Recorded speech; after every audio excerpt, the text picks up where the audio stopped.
ಶಂಖಚಕ್ರೆ ಬಿಭ್ರದ್ಭಿನ್ನಸ್ಫಟಿಕರುಚಿರೆ ಪುಂಡರೀಕೆ ನಿಷಣ್ಣಃ ಅಮ್ಲಾನಶ್ರೀರಮತವಿಶದೈರಂಶುಭಿಪ್ಲಾವಯನ್ಮಾಂ ಆವಿರ್ಭೂಯಾದನಗಮಹಿಮಾ ಮಾನಸೇ ವಾಗಧೀಶಃ ಸ್ವಾಂತಸ್ಥಾನಂತಶಯ್ಯಾಯ ಪೂರ್ಣಜ್ಞಾನರಸಾರ್ಣಸೇ ಉತ್ತುಂಗವಾಕ್ತರಂಗಾಯ ಮಧ್ವದುಗ್ಧಾಬ್ಧಯೇ ನಮಃ. ಪೂಜ್ಯಾಯ ರಾಘವೇಂದ್ರಾಯ ಸತ್ಯಧರ್ಮರತಾಯ ಚ ಭಜತಾಂ ಕಲ್ಪವೃಕ್ಷಾಯ ನಮತಾಂ ಕಾಮಧೇನವೇ. ವಿಷ್ಣುತೀರ್ಥಕಲ್ಪವೃಕ್ಷೋ ವಿಷ್ಣುತೀರ್ಥಶ್ಚ ಕಾಮಧುಕ್ ಚಿಂತಾಮಣಿರ್ವಿಷ್ಣುತೀರ್ಥೋ ಯತೀಂದ್ರಃ ಸರ್ವಕಾಮದಃ.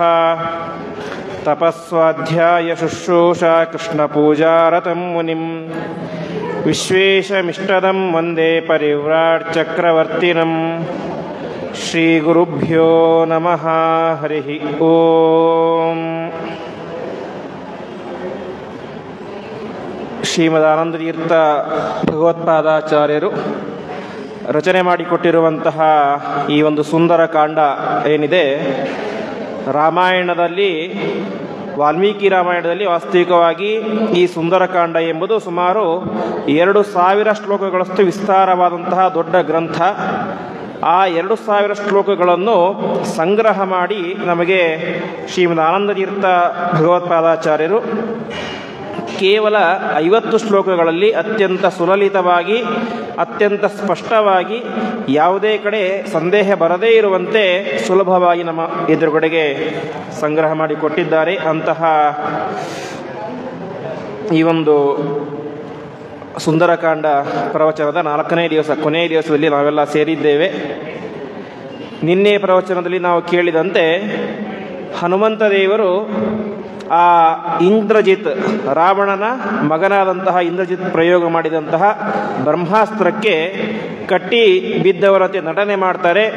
ನಟನೆ ಮಾಡಿದಾಗ ಇಂದ್ರಜಿತ್ ಅವನನ್ನು ರಾವಣನ ಎದುರುಗಡೆ ತಂದು ನಿಲ್ಲಿಸ್ತಾನೆ. ರಾವಣ ಪ್ರಶ್ನೆ ಮಾಡ್ತಾನೆ, ಕಪೇ ಕುತೋಸಿ ಕಸ್ಯವ ಕಿಮರ್ಥ ಮೀದೃಶಂ ಕೃತಂ ಅಂತ, ಯಾಕೆ ಬಂದಿದ್ದೀಯೆಲ್ಲ ಪ್ರಶ್ನೆ ಮಾಡ್ತಾನೆ. ಹನುಮಂತ ಹೇಳ್ತಾನೆ, ಹೀಗೆ ನಾನು ಅವೈಹಿ ದೂತಮಾಗತಂ, ನಾನು ರಾಮಚಂದ್ರನ ದೂತ, ಸೀತೆಯನ್ನು ಕರೆದುಕೊಂಡು ಹೋಗಲಿಕ್ಕೆ ಅಂತ ಬಂದಿದ್ದೇನೆ.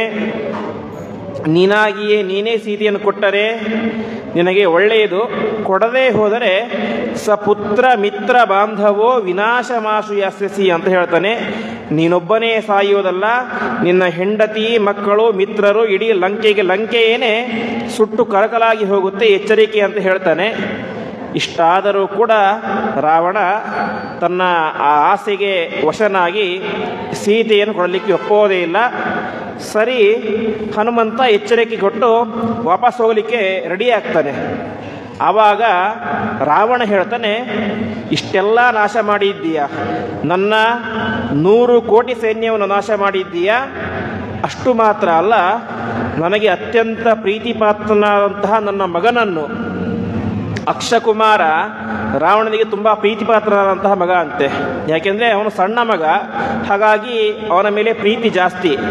ಅಂತಹ ನನ್ನ ಮಗನನ್ನೇ ಕೊಂದಿದ್ದೀಯಾ, ನಿನ್ನನ್ನು ಹಾಗೇ ಬಿಟ್ಟರೆ ನನಗೆ ದೊಡ್ಡ ಅವಮಾನ ಅದು, ನಾನು ಈಗಲೇ ನಿನ್ನನ್ನು ಸಾಯಿಸ್ತೇನೆ ಅಂತ ತಾನು ಅವನ ಮೇಲೆ ಸಾಯಿಸಲಿಕ್ಕೆ ಅಂತ ಹೋಗ್ತಾನೆ. ಆವಾಗ ಒಬ್ಬ ವ್ಯಕ್ತಿ ಬಂದು ಹೇಳ್ತಾನೆ, ನೀನು ಮಾಡುತ್ತಿರುವುದು ಸರಿಯಲ್ಲ ಅಂತ. ಯಾರು ಅಂತ ಹೇಳಿದರೆ ಅದು ವಿಭೀಷಣ ಅಂತೆ. ವಿಭೀಷಣ ವಾಸ್ತವಿಕವಾಗಿ ಅವರು 3 ಜನ ಅಣ್ಣ ತಮ್ಮಂದಿರು, ರಾವಣ, ಕುಂಭಕರ್ಣ, ವಿಭೀಷಣ ಅಂತ. ರಾವಣ ಅತ್ಯಂತ ಕ್ರೂರನಾದಂತಹ ವ್ಯಕ್ತಿ. ಈ ಕಡೆ ಕುಂಭಕರ್ಣ ಆಲಸ್ಯತನದ ಪರಮಾವಧಿ. ನಿಮಗೆಲ್ಲ ಗೊತ್ತೇ ಇದೆ, ಕುಂಭಕರ್ಣ ಅಂತೆ ನಿದ್ರೆಗೆ ಪ್ರಸಿದ್ಧ ಅಂತ. ಇನ್ನು ವಿಭೀಷಣ ಪರಮ ಸಾತ್ವಿಕನಾದಂತಹ ವ್ಯಕ್ತಿ. ಇಷ್ಟೆಲ್ಲ ರಾಕ್ಷಸ ಕುಲದಲ್ಲಿ ಹುಟ್ಟಿದ್ದರೂ ಕೂಡ ಪರಮ ಸಾತ್ವಿಕನಾದಂತಹ ವ್ಯಕ್ತಿ ಅದು ವಿಭೀಷಣ. ಅವನು ಹೇಳ್ತಾನೆ, ರಾವಣ ನೀನು ಮಾಡ್ತಾ ಇರೋದು ಸರಿಯಲ್ಲ ಅಂತ. ಅವನು ಹೇಳ್ತಾನೆ, ಪ್ರಸೀದ ಲಂಕೇಶ್ವರ ರಾಕ್ಷಸೇಂದ್ರ ಧರ್ಮಾರ್ಥ ತತ್ವ ವಚನಂ ಶೃಣುಷ್ವ ಅಂತ. ರಾವಣ, ಒಂದು ಕ್ಷಣ ನಿಲ್ಲು, ನಿನಗೆ ನಾನು ಒಂದು ಧರ್ಮದ ಮಾತನ್ನು ಹೇಳ್ತೇನೆ. ಏನು? ಧೂತ ನವದ್ಯಾಹ ಸಮಯೇಶು ರಾಜನ್ ಸರ್ವೇಶು ಸರ್ವತ್ರ ವದಂತಿ ಸಂತಹ ಅಂತ ಸಜ್ಜನರೊಂದು ಮಾತು ಹೇಳ್ತಾರೆ, ಏನನ್ನ, ಯಾವತ್ತೇ ಆಗಲಿ ದೂತರನ್ನು ಸಂಹಾರ ಮಾಡಬಾರದು ಅಂತ. ದೂತರು ಅಂತ ಹೇಳಿ ಸೇವಕರು ಅಂತ ಅರ್ಥ ಅಲ್ಲ, ರಾಯಭಾರಿಗಳು, ಅಂಬಾಸಿಡರ್ ಅಂತ ಹೇಳ್ತೇವಲ್ಲ, ಅಂಬಾಸಿಡರ್ಗಳನ್ನು, ರಾಯಭಾರಿಗಳನ್ನು ಯಾವತ್ತೂ ಕೂಡ ಕೊಲ್ಲಬಾರದು ಅಂತ. ಯಾಕೆ ಅಂದರೆ ಅವರದ್ದು ಆ ವಿಚಾರದಲ್ಲಿ ಏನೂ ತಪ್ಪಿರೋದಿಲ್ಲ. ಒಬ್ಬ ರಾಜ ಹೇಳಿರ್ತಾನೆ, ನೀನು ಇನ್ನೊಂದು ರಾಜ್ಯಕ್ಕೆ ಹೋಗಿ ಆ ರಾಜನ ಹತ್ತಿರ ಹೀಗೆ ಅಂತ ವಿಚಾರವನ್ನು ತಿಳಿಸು ಅಂತ. ಅವನ ಕರ್ತವ್ಯ ಅದು, ಅವನು ಬಂದು ತಿಳಿಸ್ತಾನೆ ಅಷ್ಟೇ. ಅದನ್ನು ಬಿಟ್ಟು ಅವನ ಮೇಲೆ ಏನಾದರೂ ಸಂಹಾರ ಮಾಡಿದರೂ ತಪ್ಪಾಗುತ್ತೆ. ಅದು ಲೋಕಕ್ಕೆ ಉಚಿತವಾದಂತಹ ನಿಯಮ ಅಲ್ಲ. ಹಾಗಾಗಿ ಈ ಬಂದಿರುವಂತಹ ವ್ಯಕ್ತಿ ಹನುಮಂತ ಇಷ್ಟೆಲ್ಲ ತಪ್ಪು ಮಾಡಿದ್ದಾನೆ ನಿಜ. ನಿನ್ನ 100 ಕೋಟಿ ಜನ ಸೈನ್ಯವನ್ನು ನಾಶ ಮಾಡಿದ್ದಾನೆ. ಅಷ್ಟು ಮಾತ್ರ ಅಲ್ಲ, ನಿನ್ನ ಪ್ರೀತಿ ಪಾತ್ರನಾದಂತಹ ಮಗನನ್ನೂ ಸಂಹಾರ ಮಾಡಿದ್ದಾನೆ ನಿಜ. ಆದರೆ ಅದೆಲ್ಲವನ್ನು ಕೂಡ ಮೀರಿ ಅವನೊಬ್ಬ ರಾಯಭಾರಿ, ದೂತ, ಅವನನ್ನು ಸಂಹಾರ ಮಾಡಿದರೆ ಇದು ರಾವಣನಿಗೆ ಆಗುವಂತಹ ಅವಮಾನ. ರಾವಣ ಲಂಕೆಗೆ ಬಂದಂತಹ ಒಬ್ಬ ರಾಯಭಾರಿಯನ್ನು, ಅಂಬಾಸಿಡರನ್ನು ಸಂಹಾರ ಮಾಡಿಬಿಟ್ಟ ಅಂತ ನಿನಗೆ ಅಪಕೀರ್ತಿ ಬರುತ್ತೆ ಹೊರತು ಕೀರ್ತಿ ಬರಲಿಕ್ಕೆ ಸರ್ವಥಾ ಸಾಧ್ಯ ಇಲ್ಲ. ನೀನು ರಾಮನನ್ನು ಸಂಹಾರ ಮಾಡಿದೆ ಅಂತಾದರೆ ಅವಾಗ ನಿನಗೆ ಕೀರ್ತಿ ಬರುತ್ತೆ. ಹನುಮಂತನನ್ನು ಸಂಹಾರ ಮಾಡಿದರೆ ಅದು ನಿನಗೆ ಅವಮಾನ ಆಗುತ್ತೆ. ಹಾಗಾಗಿ ಸರ್ವಥಾ ನೀನು ಅವನನ್ನು ಸಂಹಾರ ಮಾಡಬೇಡ. ಸಂಹಾರ ಮಾಡಲಿಕ್ಕೆ ಅವನು ಯೋಗ್ಯನಾದಂಥ ವ್ಯಕ್ತಿಯೇ ಅಲ್ಲ. ಯಾಕೆಂದರೆ ಮೊದಲೇ ಅವನು ಕಪಿ, ಕೋತಿಯ ಸ್ವಭಾವವೇನು? ಸಿಕ್ಕಿದ್ದನ್ನು ನಾಶ ಮಾಡೋದು ಕೋತಿಯ ಸ್ವಭಾವ. ಹಾಗಾಗಿ ನಾಶ ಮಾಡಿದ್ದಾನೆ ಅಷ್ಟೇ. ಅದಕ್ಕೂ ಮೀರಿ ಅವನೊಬ್ಬ ರಾಯಭಾರಿ. ಹಾಗಾಗಿ ತನ್ನ ಕರ್ತವ್ಯವನ್ನು ತಾನು ಮಾಡಿದ್ದಾನೆ. ಹಾಗಾಗಿ ಅವನನ್ನು ಸಂಹಾರ ಮಾಡೋದು ಸರಿಯಲ್ಲ ಅಂತ ಹೇಳ್ತಾನೆ. ಆವಾಗ ರಾವಣನಿಗೆ ಚಿಂತೆಯಾಗುತ್ತೆ. ಹಾಗೇ ಬಿಟ್ಟರೆ ತನ್ನ ಕೋಪ ಕಡಿಮೆ ಆಗೋದಿಲ್ಲ, ಸಂಹಾರ ಮಾಡಿಬಿಟ್ರೆ ತನ್ನ ಮರ್ಯಾದೆ ಕಡಿಮೆ ಆಗುತ್ತೆ. ಹಾಗೆ ಅಂತ ವಿಚಾರ ಮಾಡ್ತಾನೆ. ಆವಾಗ ಕೊನೆಗೆ ಒಂದು ನಿರ್ಧಾರಕ್ಕೆ ಬರ್ತಾನೆ. ಇತೀರೀತೆ ವದೋಧ್ಯತಂ ನ್ಯವಾರಯದ್ವಿಭೀಷಣ ಸ ಪುಚ್ಛದಾಹ ಕರ್ಮಣಿ ನ್ಯಯೋಜಯತ್ ನಿಶಾಚರ ಅಂತ. ಆವಾಗ ರಾವಣ ಹೇಳ್ತಾನೆ, ಸರಿ, ಇವನ ಕೊಲ್ಲೋದು ಬೇಡ, ಆದರೆ ಇವನ ಬಾಲಕ್ಕೆ ಬೆಂಕಿ ಹಚ್ಚೋಣ ಅಂತ. ಯಾಕೆಂದರೆ ಬೇರೆ ಕಡೆ ಬೆಂಕಿ ಹಚ್ಚಬಹುದಿತ್ತು, ಕೈಗೋ ಮುಖಕ್ಕೋ ಎಲ್ಲೋ ಬೆಂಕಿ ಹಚ್ಚಿ ಮುಖ ವಿಕಾರವಾಗುವಂತೆ ಮಾಡಬಹುದಾಗಿತ್ತು. ಆದರೆ ರಾವಣ ಹಾಗೆ ಮಾಡಲಿಲ್ಲ. ಯಾಕೆ ಮಾಡಲಿಲ್ಲ ಅಂತ ಹೇಳಿದರೆ, ಕೋತಿಗಳಿಗೆ ತುಂಬ ಇಷ್ಟ ಆಗಿದ್ದು ಯಾವುದು ಅಂತ ಹೇಳಿದ್ರೆ ಬಾಲ ಅಂತೆ. ಅದಕ್ಕೆ ವಾಲ್ಮೀಕಿಗಳೊಂದು ಮಾತು ಹೇಳ್ತಾರೆ, ಕಪೀನಾಂ ಕಿಲ ಲಾಂಗೂಲಂ ಇಷ್ಟಂ ಭವತಿ ಭೂಷಣಂ ಅಂತ.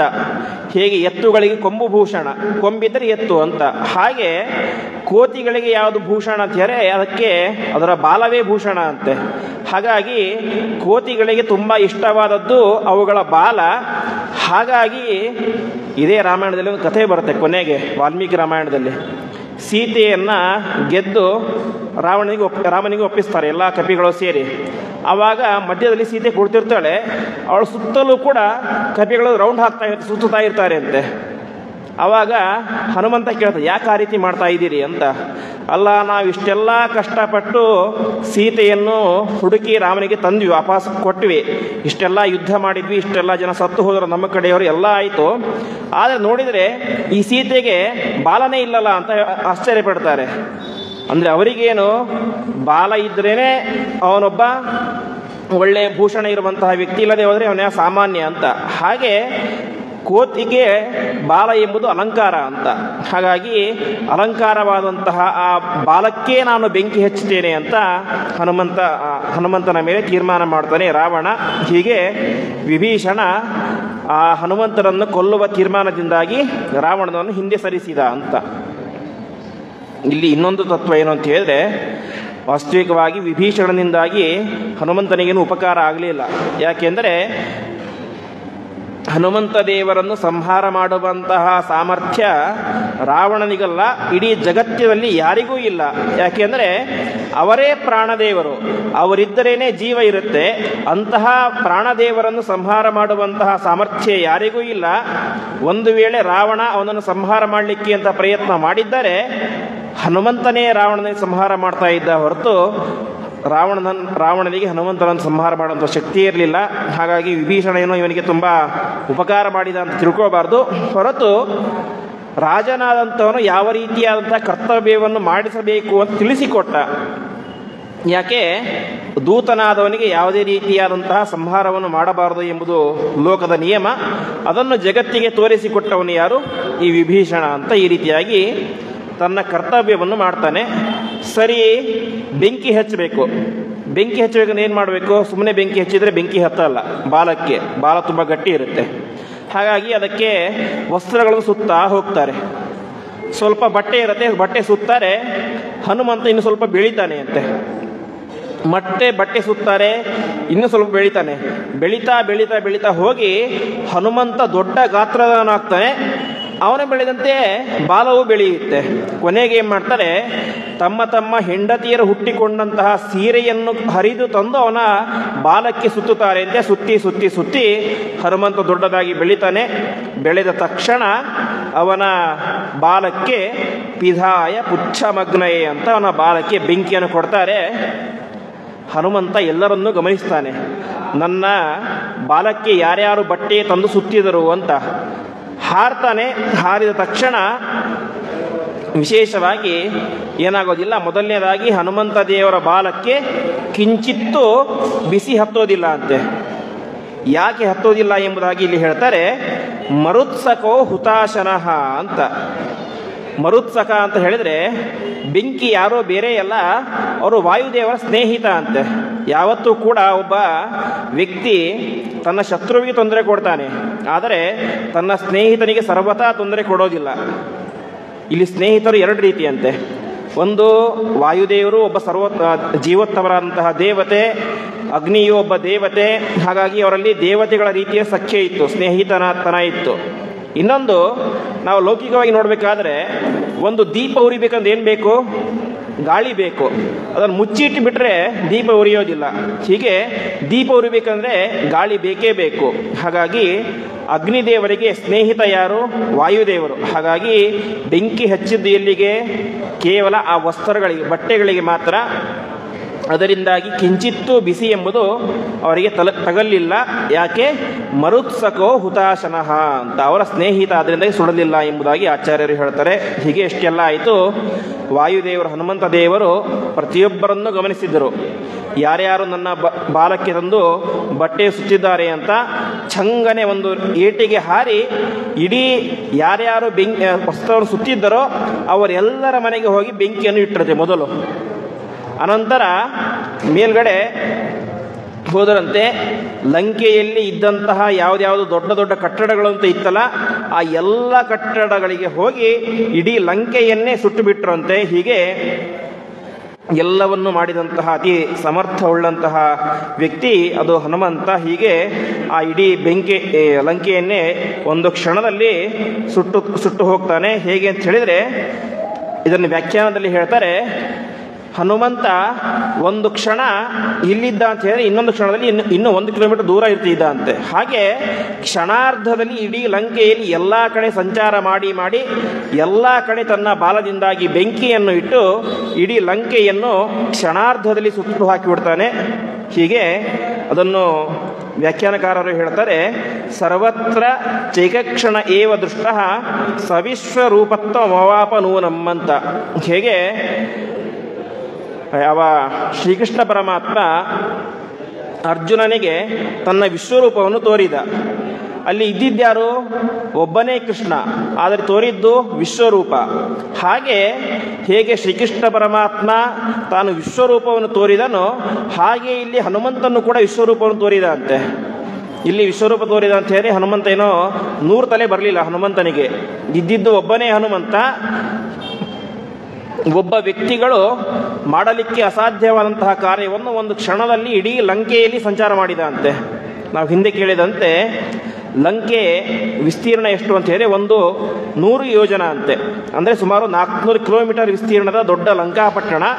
ಆ ಲಂಕಾಪಟ್ಟಣವನ್ನು ಕೇವಲ 1 ನಿಮಿಷದಲ್ಲಿ ಎಲ್ಲ ಕಡೆ ಸಂಚಾರ ಮಾಡಿ ಆ ನಗರದ ಎಲ್ಲ ಮನೆಗಳಿಗೆ ಬೆಂಕಿ ಇಟ್ಟ ಅಂತೆ.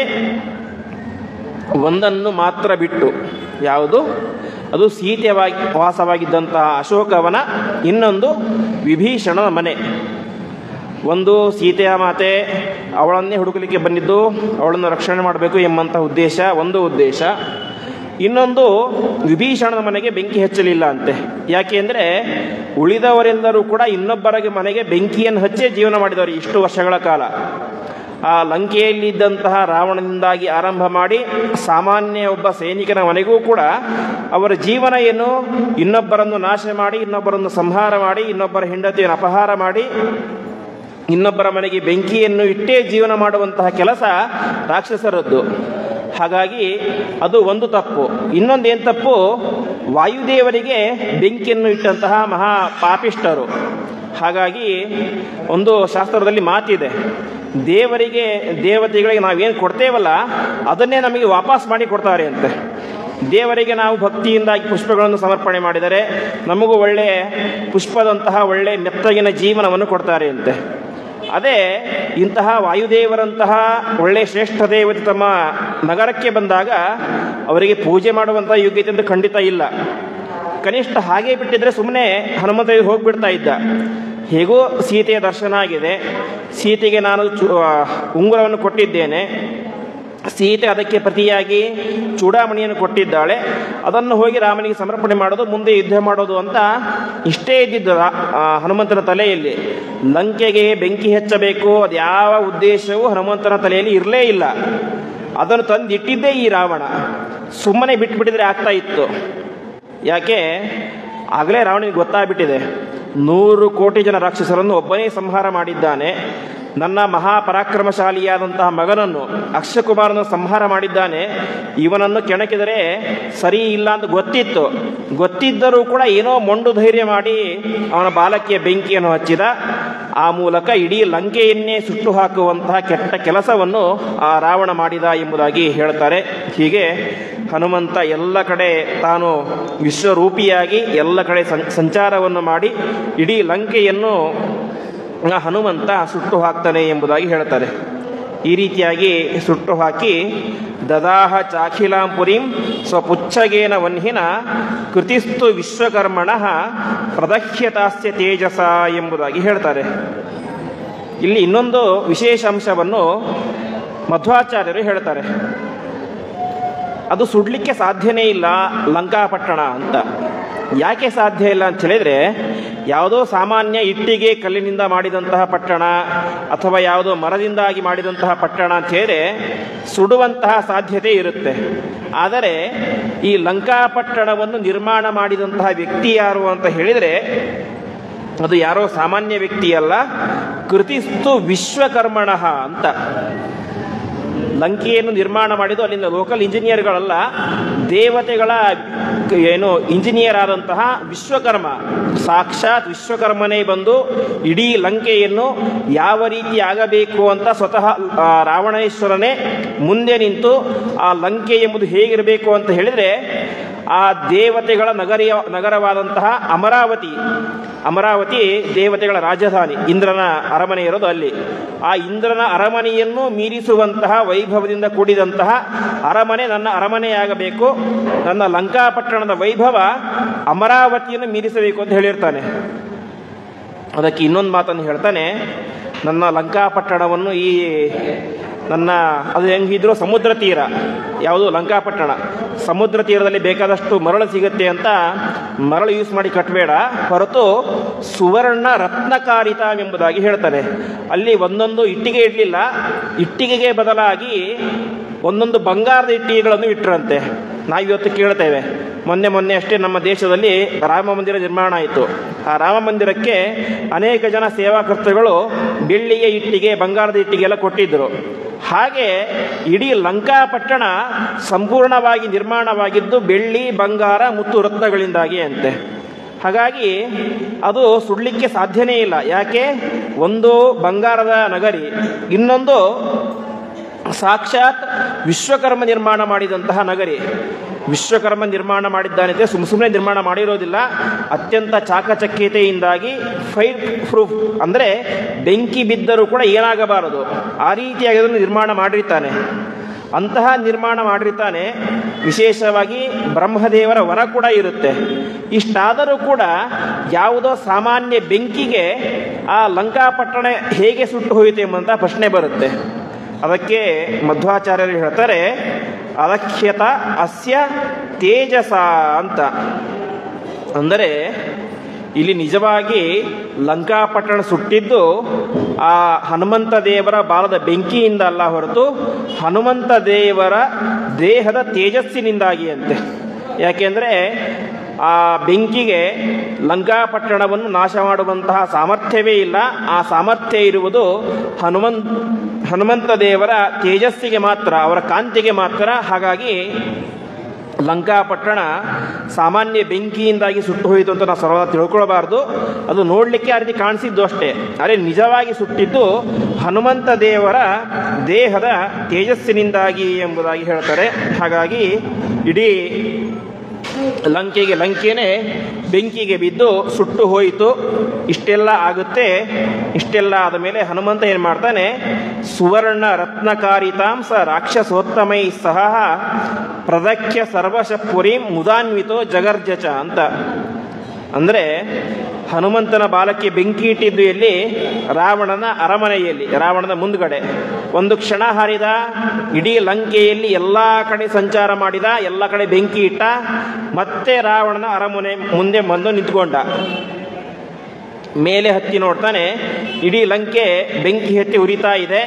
ಎಲ್ಲ ರಾಕ್ಷಸರು ಕೂಡ ಮನೆಯಿಂದ ಹೊರಗಡೆ ಬಂದು ಅಳ್ತಾ ಇದ್ದಾರೆ. ಇದನ್ನು ಮಾಡಿ ಹನುಮಂತ ಮತ್ತೆ ಮಾಡ್ತಾನೆ, ಮತ್ತೆ ಇನ್ನೊಂದ್ಸಲ ರೌಂಡ್ ಹೋಗ್ತಾನೆ ಅಂತೆ.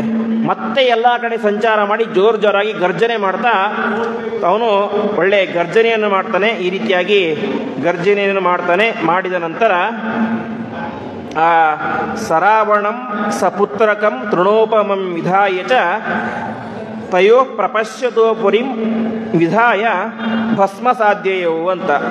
ಹೀಗೆ ಇದನ್ನೆಲ್ಲವನ್ನು ಕೂಡ ರಾವಣ ತನ್ನ ಅರಮನೆಯ ಮೇಲೆ ನಿಂತ್ಕೊಂಡು ನೋಡ್ತಾ ಇದ್ದಾನೆ ಅಂತೆ.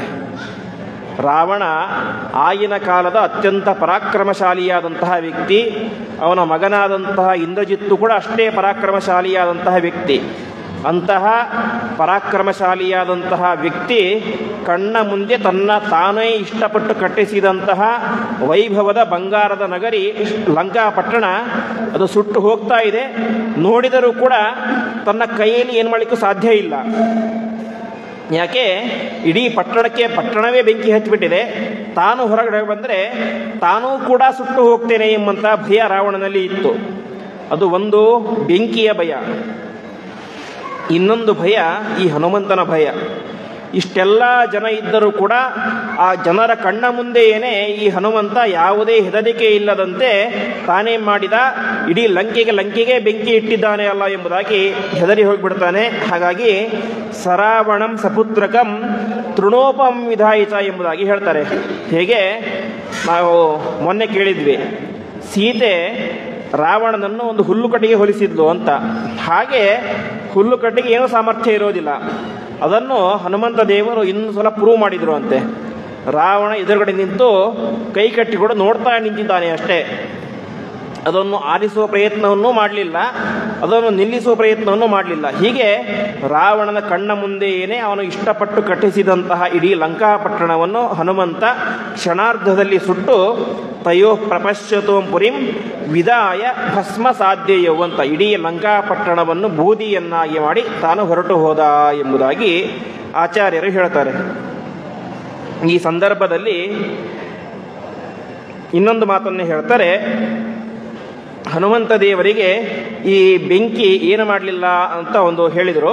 ಅದಕ್ಕೆ ಪ್ರಧಾನ ಕಾರಣ ಹಿಂದೆ ಕೇಳಿದಂತೆ ಅವರು ಹನುಮಂತ ದೇವರು ಮತ್ತು ಅಗ್ನಿದೇವರು ಇಬ್ಬರು ಕೂಡ ಸ್ನೇಹಿತರು. ಇದು ಒಂದು ಅರ್ಥ.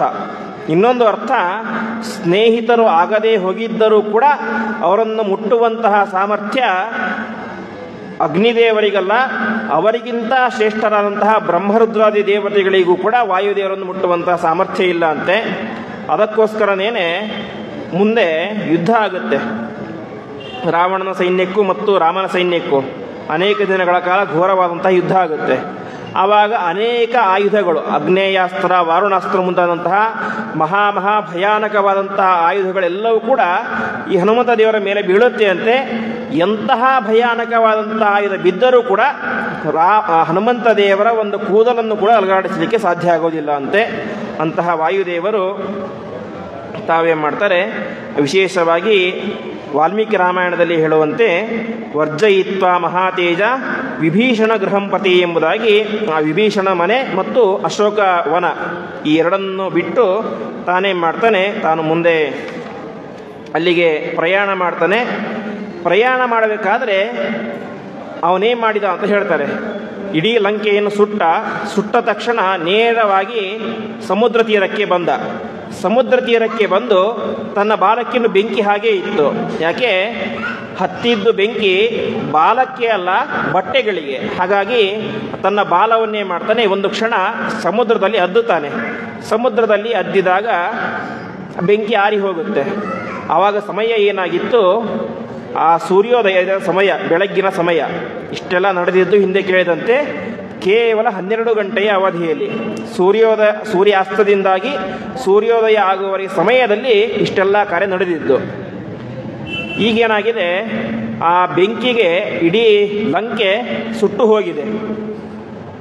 ಸಾಮಾನ್ಯ ಯಾವುದೋ ಮರದ ನಗರಿಯಾಗಿತ್ತು ಅಂತ ಹೇಳಿ ಬೂದಿಯಾಗಿ ಹೋಗ್ತಾ ಇತ್ತು. ಇದು ಲಂಕಾಪಟ್ಟಣ ಬಂಗಾರದ ಪಟ್ಟಣ. ಬಂಗಾರವನ್ನು ಕರಗಿಸಿದರೆ ಏನಾಗುತ್ತೆ, ಬೆಂಕಿ ಕೊಟ್ಟರೆ ಕರಗಿ ನೀರಾಗಿ ಹೋಗುತ್ತೆ, ದ್ರವದ ರೀತಿ ಆಗುತ್ತೆ.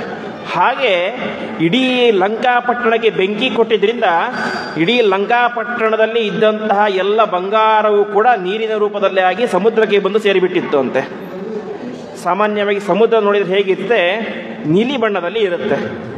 ಆದರೆ ಅವತ್ತು ರಾಕ್ಷಸರೆಲ್ಲ ಬಂದು ನೋಡ್ತಾರೆ, ಸಮುದ್ರ ಎಲ್ಲ ಏನಾಗ್ಬಿಟ್ಟಿದೆ, ಹಳದಿ ಬಣ್ಣಕ್ಕೆ ತಿರುಗಿಬಿಟ್ಟಿದೆ ಅಂತೆ. ಯಾಕೆ ಅಂದರೆ ವಾಲ್ಮೀಕಿಗಳು ಹೇಳ್ತಾರೆ, ಆ ಸಮುದ್ರ ಯಾಕೆ ಹಳದಿ ಬಣ್ಣಕ್ಕೆ ತಿರುಗಿತ್ತು ಅಂತ ಹೇಳಿದರೆ, ಇಡೀ ಲಂಕೆಯನ್ನು ಹನುಮಂತ ದೇವರು ಸುಟ್ಟು ಬಿಟ್ಟಿದ್ರು. ಹಾಗಾಗಿ ಸುಟ್ಟಂತಹ ಬಂಗಾರದ ಲಂಕೆ, ಅದರಲ್ಲಿರುವಂಥ ಬಂಗಾರ ಎಲ್ಲವೂ ಕೂಡ ನೀರಾಗಿ ಹರಿದು ಹರಿದು ಹರಿದು ಬಂದು ಸಮುದ್ರಕ್ಕೆ ಸೇರಿಬಿಟ್ಟಿತ್ತು ಅಂತೆ. ಸಮುದ್ರಕ್ಕೆ ಸೇರಿದ್ದರ ಪರಿಣಾಮವಾಗಿ ನೀಲಿ ಬಣ್ಣದ ಸಮುದ್ರ ಹಳದಿ ಬಣ್ಣಕ್ಕೆ ತಿರುಗಿಬಿಟ್ಟಿತ್ತಂತೆ. ಈ ರೀತಿಯಾಗಿ ಅದ್ಭುತವಾದಂತಹ ಕಾರ್ಯವನ್ನು ಮಾಡಿದಂತಹ ವ್ಯಕ್ತಿ ಹನುಮಂತ ದೇವರು. ಇಡೀ ಬಂಗಾರದ ಸಮುದ್ರ, ಆ ಬಂಗಾರದ ಲಂಕೆಯನ್ನೇ ಕರಗಿಸಿದಂತಹ ಮಹಾಧೀರ. ಹೀಗೆ ಇಷ್ಟೆಲ್ಲ ಮಾಡ್ತಾರೆ. ಕೊನೆಗೆ ಮತ್ತೆ ಸಮುದ್ರವನ್ನು ಹಾರ್ತಾರೆ. ಸಮುದ್ರವನ್ನು ಹಾರಿ ಇವಾಗ ಅವರಿಗೆ ಯಾವುದು ವಿಘ್ನ ಬರಲಿಲ್ಲ. ಯಾಕೆಂದರೆ ವಿಘ್ನ ಅಂತ ಇದ್ದಿದ್ದು ಯಾರು, ಆ ಸಿಂಹಿಕೆ ಒಬ್ಬಳೆ. ಆ ಸಿಂಹಿಕೆಯನ್ನು ಈಗಾಗಲೇ ಸಂಹಾರ ಮಾಡಿಬಿಟ್ಟಿದ್ದಾನೆ. ಹಾಗಾಗಿ ಇನ್ಮೇಲೆ ಯಾರು ಬೇಕಾದರೂ ಕೂಡ ಭಾರತದಿಂದಾಗಿ ಶ್ರೀಲಂಕಾಗೆ ಹೋಗ್ಬೋದಾಗಿತ್ತು. ಒಂದು ವೇಳೆ ಅವಳನ್ನು ಹನುಮಂತ ದೇವರು ಸಂಹಾರ ಮಾಡದೇ ಹೋಗಿದ್ದರೆ, ಯಾರೇ ಒಬ್ಬರು ಬೇರೆ ದೇಶದಿಂದಾಗಿ ಲಂಕಾಪಟ್ಟಣಕ್ಕೆ ಬಂದರು ಅಂತ ಹೇಳಿದ್ರೆ ಬರಲಿಕ್ಕೆ ಸಾಧ್ಯನೇ ಆಗ್ತಾ ಇರಲಿಲ್ಲ. ಯಾಕೆ, ಮಧ್ಯದಲ್ಲಿ ಈ ಸುರಸ್ ಹಿಡಿದು ಬಿಡ್ತಾ ಇದ್ಲು. ಹಾಗಾಗಿ ಅವಳನ್ನು ಸಂಹಾರ ಮಾಡಿ ಕೇವಲ ತನ್ನ ಕಾರ್ಯವನ್ನು ಮಾತ್ರ ತಾನು ಮಾಡಿದ್ದಲ್ಲ, ಇಡೀ ಜಗತ್ತಿಗೆ ಉಪಕಾರ ಮಾಡಿದ ಅಂತೆ ಹನುಮಂತ ದೇವರು. ಹೀಗೆ ಇಷ್ಟೆಲ್ಲ ಆಗುತ್ತೆ. ಕೊನೆಗೆ ತಾನು ಮತ್ತೆ ಆ ಸಮುದ್ರವನ್ನು ದಾಟಿ ಸೂರ್ಯೋದಯ ಮುಗಿಯಿತು. ತಕ್ಷಣದಲ್ಲಿ ಆ ಮಹೇಂದ್ರ ಪರ್ವತದ ಬುಡಕ್ಕೆ ಬಂದು ನಿಂತಿರ್ತಾನೆ. ಈ ಕಡೆ ಕಪಿಗಳು ಇನ್ನು ಮಲ್ಕೊಂಡು ಬಿಟ್ಟಿರ್ತಾರೆ. ಯಾಕೆ, ಅವರಿಗೆ ಅಯ್ಯೋ ಹನುಮಂತ ಹೋಗಿದ್ದಾನೆ, ಅವನು ಮುಟ್ಲಿಕ್ಕೆ ಎಷ್ಟು ದಿನ ಆಗುತ್ತೋ ಗೊತ್ತಿಲ್ಲ, ಮುಟ್ಟಿದ ಮೇಲೆ ಅಲ್ಲಿ ಹುಡುಕಲಿಕ್ಕೆ ಎಷ್ಟು ದಿನ ಆಗುತ್ತೋ ಗೊತ್ತಿಲ್ಲ, ಹುಡುಕಿ ಮತ್ತೆ ಹನುಮಂತ ದೇವರು ಏನೇನು ಮಾಡ್ತಾರೋ ಗೊತ್ತೇ ಇಲ್ಲ, ಮತ್ತೆ ಹುಡುಕಿದ ಮೇಲೆ ಮತ್ತೆ ವಾಪಸ್ ಬರಬೇಕು. ಇದೇ ಒಂದು ನಿಶ್ಚಯ ಇತ್ತು ಯಾರಿಗೆ, ಕಪಿಗಳಿಗೆ.